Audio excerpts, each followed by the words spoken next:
Hey guys, welcome back to another week in the kitchen. This week we're going back to the 1600s, almost the 1700s, around colonial and pre-colonial time. We're making what's called a Cheshire pie. It's basically pork pie with apples and nutmeg in it. It's actually a really good pie. I've had it a few times. It's more of a standalone type thing. So let me get everything together here and we'll be right back. Okay, as we're waiting for our pan to come up to heat, the cooking utensils you're going to need: a frying pan and a pie dish, at least 9 to 10 inches pie dish, a pair of tongs, and that's pretty much it for cooking. So what we're going to start off with is about 1.25 pounds to 1.5 pounds tenderloin cut into steaks, seasoned with salt and nutmeg. We'll go ahead and sear these up and not cook them all the way. And before I sear them up, I'm going to go ahead and add some pepper to them, mix that in. So let me wait for the pan to come up to temperature and we'll be right back. So the pan's about up to temperature. I went ahead and added pepper to these. And I'm just going to sear them off one at a time. Don't crowd the pan too much. Best way to sear them is throw them on there, wait till they release. Then we'll throw them on the plate over there as we sear the rest of them.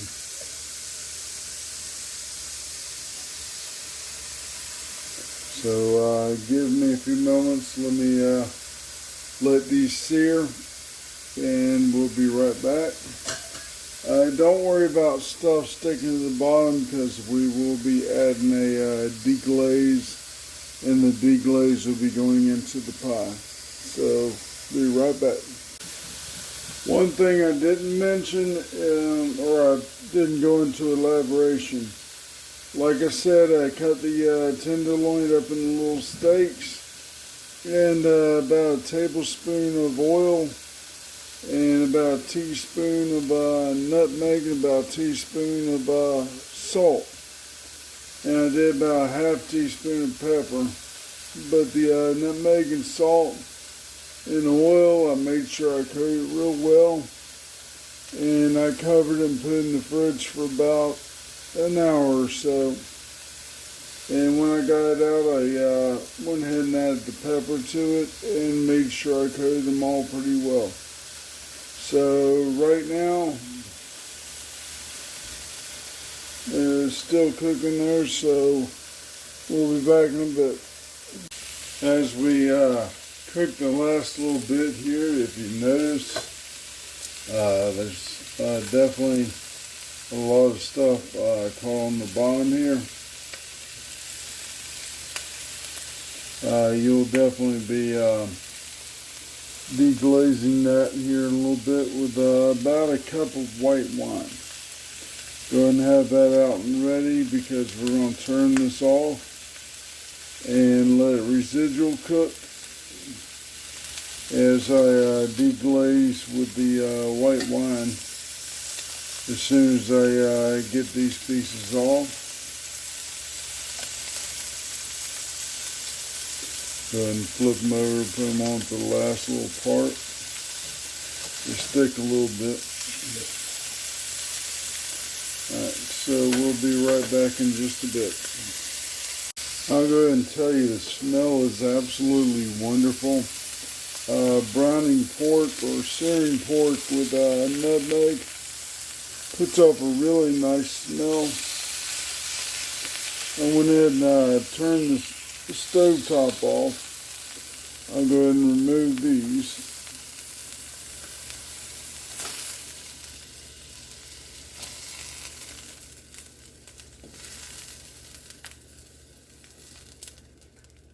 Kind of keep every little bit that you can.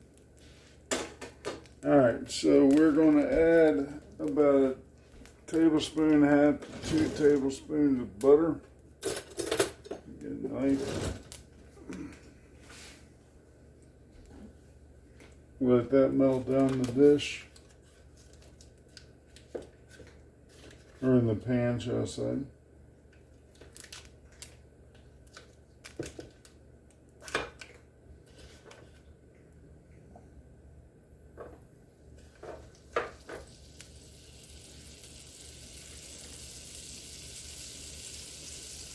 Get a plastic spoon so I don't scratch up the pan too much.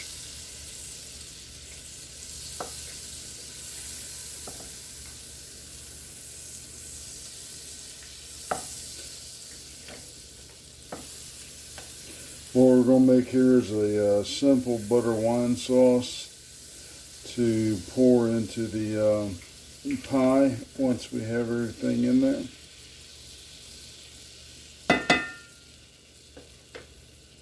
And go ahead and throw the wine in there. 1 cup of white wine.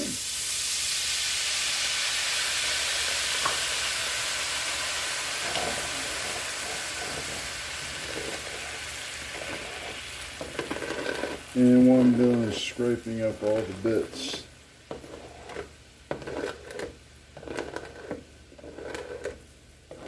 Preferably you'd want a wooden spoon or a wooden spatula for this. Right now, all my wooden spoons and spatulas have split, so I'm in the market for a couple more. So, yeah, every time I go forward with that, it spits some of it out. So we'll go ahead and put that to the back burner and let it cool down. And let me cut up the apples. You want 2 Granny Smith apples. And core them, peel them, and cut in small bits. Okay, so I'll be right back. So I know I said earlier 2 apples, but these are a lot smaller, so I'm going to go with 3 on this one. Usually what I do is take a paring knife, I'll cut them into quarters, and then I'll cut the seeds out.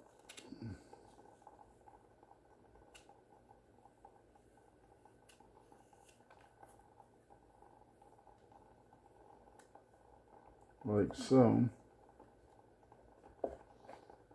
And then I'll cut it again into 8s. Now it's your option whether you want to peel them or not. Some people do peel them. I'll end up cutting the meat out of the skin, and then I'll chop them thin.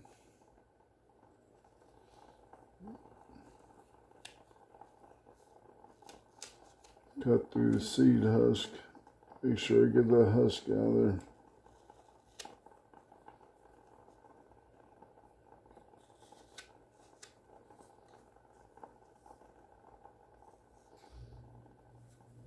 Alright, so let me go ahead and cut these up and get them ready. Make sure you throw them in water to keep them from going brown. And we'll be right back when I'm done cutting these. Alright, with my handicap, I'm going to have a hard time getting the skin off of these. Go ahead and cut off the bottom part there. Then I'll just cut them into small pieces here.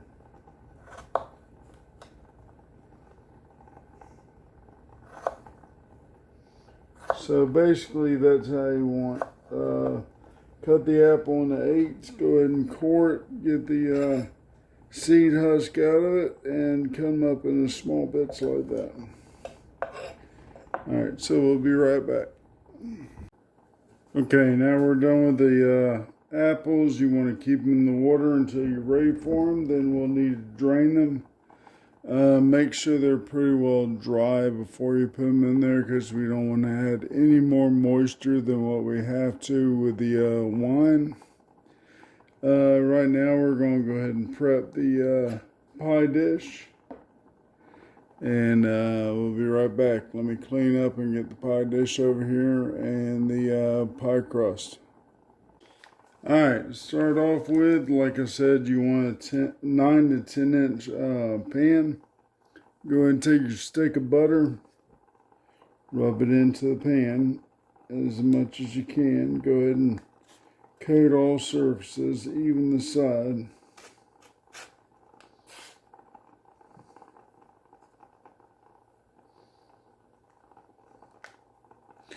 And in the background, I have refrigerated pie dough or pie crust.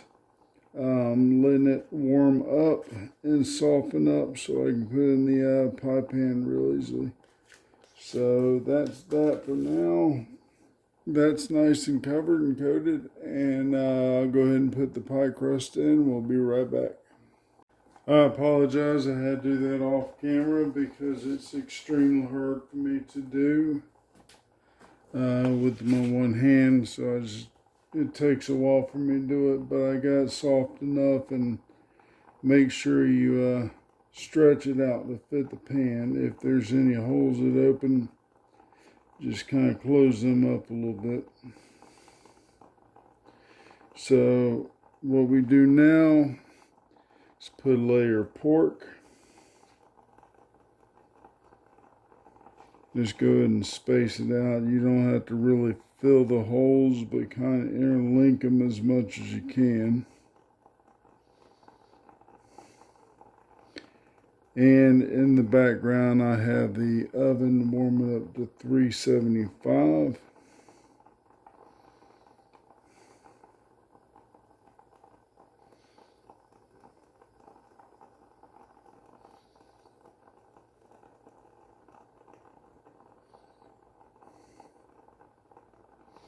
I'm going to get this layer on. Small piece. There we go. Alright, so let me go drain the apples and get them ready. And you can be right back in just a moment. I had almost forgot one more ingredient. You do want a little bit more sweetness with this. Your best bet is to get a little bit of sugar, about 1 to 2 tablespoons. Of course, they want to clump up, but then it wants to fall apart when you grab it. So, sprinkle it on there. You don't want much where you overpower it with sugar, but you want a little bit on there.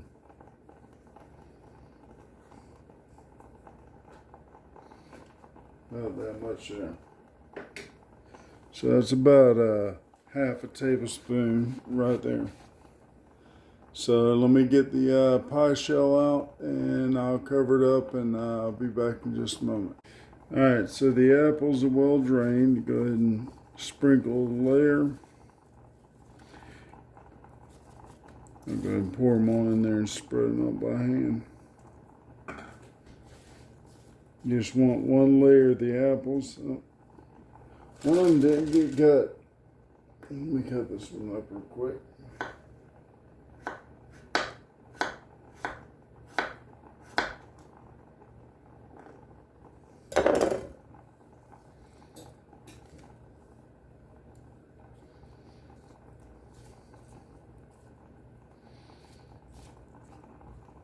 Alright, then you want to go ahead and layer the rest of the meat on top of that.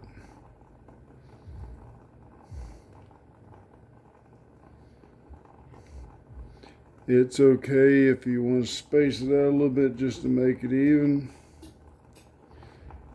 You don't have to cover all spots with this.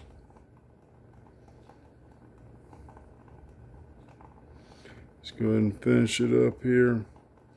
Take your drippings, go ahead and pour that in there.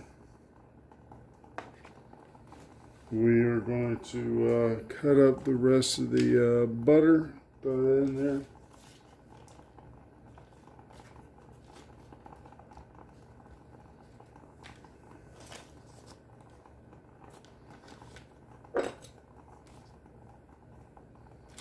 You want to kind of be generous with the butter because of flavoring. It's your choice whether you want to use salted butter or unsalted butter. Like I said, be generous with it. This is literally a 300-year-old recipe.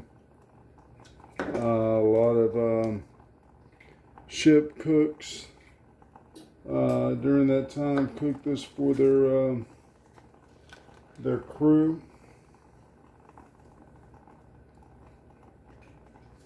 We'll go into that there, and let me go ahead and pour the wine sauce in there.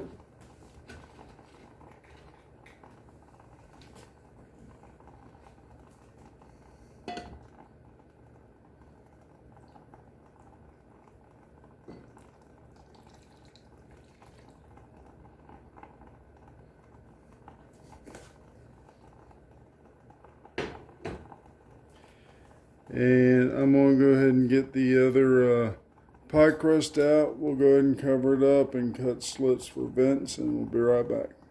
Alright, I did put an extra half a teaspoon, kind of sprinkle it across the top there of nutmeg. We'll go ahead and cover this over. Go ahead and let it overlap a little bit. You want to kind of pinch the sides down there.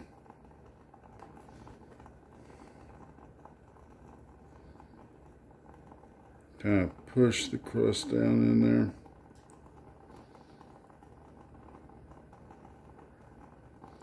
What this is doing is sealing the pie up.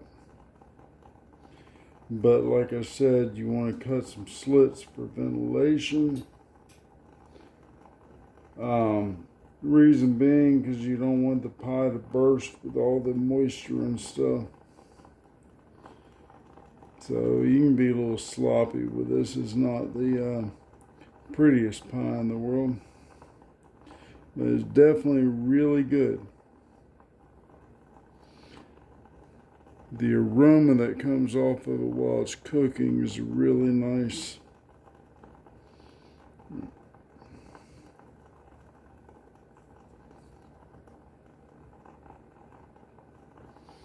There we go. And like I said, you want to cut a slit for ventilation.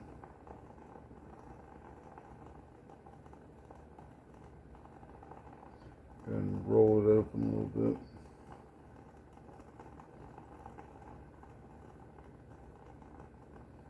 There we go. And we will open that up, open that up,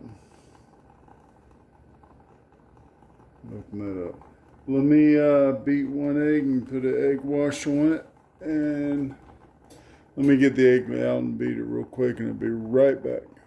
So one egg beaten, you probably won't use most of it. Go ahead and put it up next to the pie so you don't string out egg everywhere. And just brush the pie down.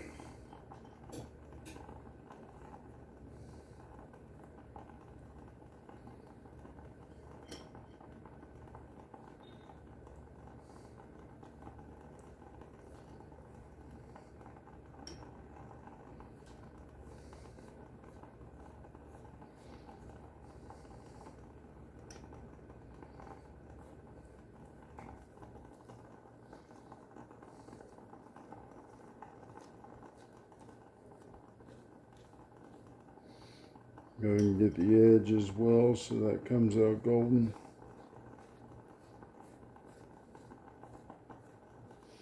Like I said, this is a very good pie. I know it sounds weird, but pork and apple go together very well if you don't know. It's one of the best two meat and fruit combination.